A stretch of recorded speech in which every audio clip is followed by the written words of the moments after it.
তো নমস্কার বন্ধুরা, কেমন আছো? আশা করছি তোমরা ভালো আছো। আজকের ভিডিওতে আমরা শিখবো আধার কার্ডের সাথে আমরা কি করে মোবাইল নাম্বার লিংক করব। অর্থাৎ আমরা আমাদের আধার কার্ডের সাথে যদি মোবাইল নাম্বার লিংক না থাকে কি করে লিংক করব, যারা আপডেট করতে চাইছে অর্থাৎ অলরেডি একটা মোবাইল নাম্বার লিংক আছে তারা কিভাবে আপডেট করবে। আর একটা জিনিস আমি তথ্য আপনাদের দিকে জানিয়ে দেবো, যাদের মোবাইল নাম্বার আপডেট আছে কিন্তু তারা পুরাতন মোবাইল নাম্বারটাকে হারিয়ে ফেলেছে, তারা কি করে মোবাইল নাম্বার আপডেট করবেন সেই প্রসেসটাও আমি ভিডিও শেষে বলবো। তার জন্য ভিডিওকে শেষ পর্যন্ত দেখতে হবে। আপনারা যদি চান যে আপনার আধার কার্ডের সাথে একটি মোবাইল নাম্বার চেঞ্জ করতে, তাহলে এই প্রসেসটা প্রথমে আপনারা মন দিয়ে দেখুন, তাহলেই কিন্তু আপনারা বুঝতে পারবেন যে কিভাবে আমরা প্রসেসটা এগোবো। এর জন্য প্লে স্টোর অ্যাপ্লিকেশনটাকে ওপেন করে নিই। একটা বিশেষ অ্যাপ্লিকেশান রিসেন্টলি সরকারের পক্ষ থেকে লঞ্চ হয়েছে আধারের, এই অ্যাপ্লিকেশানটাকে আপনাদের দিকে ডাউনলোড করে নিতে হবে। এইটা আমি ডেসক্রিপশানে লিঙ্কও দিয়ে রেখেছি, আপনারা চাইলে ডাউনলোড করতে পারেন। চলুন আমি ওপেন করে নিচ্ছি। ওপেন করার পর দেখুন এরকম একটা সুন্দর ইন্টারফেস আমাদের সামনে শো হবে। আমরা নিচের দিকে দেখো বিগিন জার্নি, এর উপরে আমরা ক্লিক করব। যখনই ক্লিক করব দেখুন কন্টিনিউ টু রেজিস্টার, এর উপর আমরা ক্লিক করব। এন্টার ইওর আধার নাম্বার, এর উপর আমরা ক্লিক করব। এখানে সিম্পলি যার আধার কার্ডের সাথে আমরা চেঞ্জ করতে চাইছি তার আধার নাম্বারটা আমরা দিয়ে দেবো। এখানে দেখুন কনফার্ম আধার নাম্বার, এর উপরে ক্লিক করব। এই যে টার্মস অ্যান্ড কন্ডিশনটা রয়েছে, এই টার্মস অ্যান্ড কন্ডিশনটাকে আমরা অ্যাকসেপ্ট করে নেব দিয়ে, এবং দেখুন নিচে কন্টিনিউ এর বাটন আছে, কন্টিনিউ এর উপরে আমরা ক্লিক করব। যখনই কন্টিনিউ উপর বাটনের উপর ক্লিক করবো এখানে আমাদের সিম সিলেক্ট করতে বলছে। তবে এখানে আপনারা ঘাবড়াবেন না, আপনাকে এরকম বলা হয়নি যে আপনার যে রেজিস্টার মোবাইল নাম্বার রয়েছে সেটা দিয়ে লগ ইন করতে হবে, আপনি যে কোনো মোবাইল নাম্বার দিয়ে করতে পারবেন। ওকে, এবার কন্টিনিউ টু সেন্ড SMS এর উপরে আমরা ক্লিক করব। যখনই আমরা সেন্ড SMS এর উপরে ক্লিক করব আমাদের প্রসেসটা কিছুক্ষণ প্রসেস হবে এবং একটা মোবাইল নাম্বারে OTP আসবে, সেটা অটোমেটিকলি ফেচ করে নেবে। এবং এরকম পপ আপটা আসার পরে এটাকে আমাদের দিকে করে দিতে হবে ওকে। যখনই আমরা ওকে করে দেবো পপ আপটাকে, আবারও একটা এরকম পপ আপ আসবে, এটাকে কন্টিনিউ করতে হবে। আমরা কন্টিনিউ করলে এখানে বলছে স্টার্ট ফেস অথেন্টিকেশন, তো এর উপরে আমরা ক্লিক করব। যখনই আমরা ফেস অথেন্টিকেশনের উপরে ক্লিক করবো আমাদের এখানে মুখ দিয়ে চোখটাকে ব্লিঙ্ক করে ফেস অথেন্টিকেশন কমপ্লিট করতে হবে। এটা হয়ে গেলেই দেখুন আমাদের সাকসেসফুলি আমাদের আধারের সমস্ত ডিটেলস কিন্তু ফেচ হয়ে যাবে। এবার আমরা কন্টিনিউর উপরে ক্লিক করব। আর দেখুন আমার নাম অলরেডি দেখিয়ে দিয়েছে, আরও সমস্ত তথ্য কিন্তু এখানে দেখিয়ে দেবে, কিন্তু তার আগে পিন একটা রেডি করতে হবে, যে পিনটা দিয়ে আমরা বারবার লগ ইন করতে চাই। যেমন আমাদের সিকিউরিটির জন্য ফোনপেতে পিন দেওয়া থাকে। ওকে, চলুন আমরা পিনটা রেডি করে নিই এবং কনফার্ম পিন এর উপরে আমরা ক্লিক করছি।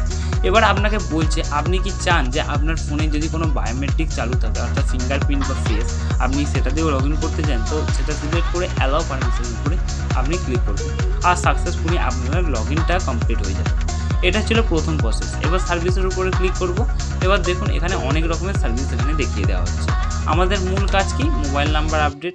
তো আমরা মোবাইল নাম্বার আপডেটের উপরে ক্লিক করে মোবাইল নাম্বারটা আপডেট করব। যখনই আমরা এর উপরে ক্লিক করব আমাদের সামনে ঠিক নতুন একটা ইন্টারফেস আসবে। এখানে দেখুন কত টাকা বলছে, আমাদের 75 টাকা এটার জন্য সার্ভিস চার্জ লাগবে। এটা যদি আপনি বাইরে করাতেন এর থেকে নিশ্চয়ই অনেক বেশি পয়সা লাগতো। তো এটা আপনারা বহুতই ইজিলি করতে পারবেন। আপনার কারেন্ট যে মোবাইল নাম্বারটা রয়েছে সেই কারেন্ট মোবাইল নাম্বারটা সাথে কোন মোবাইল নাম্বার লিঙ্ক আছে এটা নিশ্চয়ই আপনি জানেন, সেই একটা OTP লাগবে। তো আপনাদের জন্য আরও একটা সুখবর রয়েছে যে কিছুদিন পরেই কিন্তু এরকম সার্ভিসও লাগবে যে কারেন্ট মোবাইল নাম্বারে OTP লাগবে না, ডাইরেক্ট মোবাইল নাম্বার দিয়ে কিন্তু কাজ হবে। কিন্তু এই মুহূর্তে এখনও সার্ভিসটা অ্যাভেলেবেল সবার কাছে হয়নি। তো ফিলহাল যেটা আছে সেটা দিয়ে আমরা প্রসেসটা এগোচ্ছি। তো এর জন্য কন্টিনিউ আপডেট মোবাইল নাম্বারের উপর ক্লিক করছি, কন্টিনিউ এন্টার OTP। এইখানে OTPটি কিন্তু সেটাই দিতে হবে যেটা এই মুহূর্তে মোবাইল নাম্বারটার লিঙ্ক আছে। যদি আপনার কাছে না থাকে এটা কিন্তু আপনি অনলাইনে কাজ করতে পারবেন না। ওকে, চলুন আমি মোবাইল নাম্বারে OTPটা দিয়ে দিচ্ছি। যখনই আমরা দিয়ে দেব তারপরে দেখো কন্টিনিউর বাটন শো হচ্ছে, এর উপরে আমরা ক্লিক করব। এবার এখানেই আসছে মেন প্রসেস শুরু। আবার এখানে আপনাদের দিকে যেই মোবাইল নাম্বারটা আপনারা লিঙ্ক করতে চাইছেন সেই মোবাইল নাম্বারটা দিয়ে দেবেন। এবার আছে সেন্ড OTP, এর উপর আমরা ক্লিক করব। যখনই সেন্ড OTP উপর ক্লিক করব এখানে একটা OTP আসবে, সেই OTPটাকে সাবমিট করে দিয়ে আবার ভেরিফাই OTPর উপরে ক্লিক করতে হবে। এখানে দেখুন কোন মোবাইল নাম্বারটা আছে আর কোনটাতে হচ্ছে সেটাও আপনাকে দেখিয়ে দিচ্ছে। এবার আপনাকে ফেস অথেন্টিকেশন করতে হবে, অর্থাৎ আপনাকে জানান দিতে হবে যে আপনি নিজেই এই কাজটা করাচ্ছেন। তো এর জন্য ফেস অথেন্টিকেশনের উপরে আপনাকে ক্লিক করতে হবে। তো ফেস অথেন্টিকেশনের উপরে আমরা ক্লিক করছি। যখনই আমরা ফেস অথেন্টিকেশনের উপরে ক্লিক করছি আমাদের ফেসটা অথেন্টিকেট করা হবে। চলুন আমি করে নিই। আমাদের ফেস অথেন্টিকেশন কমপ্লিট হয়েছে। এবার দেখুন আমাদের নেক্সট প্রসেসটা আসছে আমাদের এরকম একটা আসছে যে এই মোবাইল নাম্বার থেকে এই মোবাইল নাম্বারে হচ্ছে আপনাকে পেমেন্ট করতে বলছে। দেখুন কনফার্ম টু পে 75 এর উপর আমরা ক্লিক করব। যখনই আমরা কনফার্ম টু পে 75 এর উপর আমরা ক্লিক করব আমাদের পেমেন্ট গেটওয়ে কিন্তু খুলে যাবে। এখানে আপনাদের যেটা মনে হয় যে পেমেন্ট মেথডটা সবথেকে সুবিধা হবে সেই পেমেন্ট মেথডটার সাথে আমরা পেমেন্ট করব। চলুন আমি মানছি কি পেটিএম বা ফোনপে যে কোনো একটা দিয়ে পেমেন্ট করতে চাইছি, তো পেটিএমের উপরে আমি ক্লিক করছি। এখানে দেখুন confirm to continue to pay এর উপরে ক্লিক করছি। আমাদের পেটিএম অ্যাপ্লিকেশনে ডাইরেক্ট রিডাইরেক্ট করে দেওয়া হবে এবং আপনি কিন্তু যে কোনো পেমেন্টটা করে দিলেই এই যে এরকম একটা স্লিপ শো হবে যেখানে তোমার সমস্ত ডিটেলস এখানে শো করবে।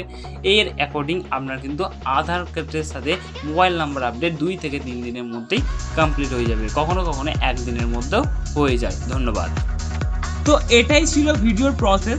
এই মাধ্যমে আমরা আধার কার্ডের সাথে মোবাইল নাম্বার চেঞ্জ করতে পারবো। আর একটা, যারা ফ্রেশার লিঙ্ক করছে তাদের খালি ওটিপিটা দিতে হবে না যারা আপডেট করছে। আর একটা জিনিস বলে দিই, যাদের ফাইনাল জিনিসটা যেটা মূল জিনিস দাঁড়াচ্ছে, যারা হারিয়ে ফেলেছে নাম্বারটা তারা কি করবে? তাদের কাছে আর কোনো উপায় নেই, তাদের দিকে এটা অফলাইনেই করাতে হবে। আমি বলবো আপনি আপনার নিয়ারেস্ট পোস্ট অফিসে গিয়ে ভিজিট করুন অথবা নিয়ারেস্ট আধার সেন্টারে ভিজিট করুন। আপনাদের সামনে কিন্তু পোস্ট অফিসটাই মেনলি কমন হয়, তো পোস্ট অফিসে গিয়ে কিন্তু আপনারা আপনার আধার কার্ডের সাথে মোবাইল নাম্বার আপডেট করাতে পারবেন। এখানে 75 টাকারই পেমেন্ট করতে হবে, আপনাকে কোনো চিন্তা করতে হবে না। তারা বেশি চাইলে আপনি বলতে পারেন যে 75 রুপিসই সরকার কিন্তু কাটে। ওকে, তো ভিডিওটা ভালো লাগলে অবশ্যই একটা লাইক আর চ্যানেলটাকে সাবস্ক্রাইব করবেন। আর আপনাদের যদি মনে হয় আপনারা অনলাইনে কাজটা করাবেন, যে আপনি অনলাইনে করাতে চাইছেন যে আপনার তবুও সাহসে কুলোচ্ছে না, আপনি এই পার্টিকুলার ইমেলটাতে মেল করতে পারেন। আমি আপনাদের দিকে যতটা সম্ভব সাহায্য করার চেষ্টা করব, যদি আপনাদের দিকে আমার পক্ষ থেকে সাহায্য করা সম্ভব হয়।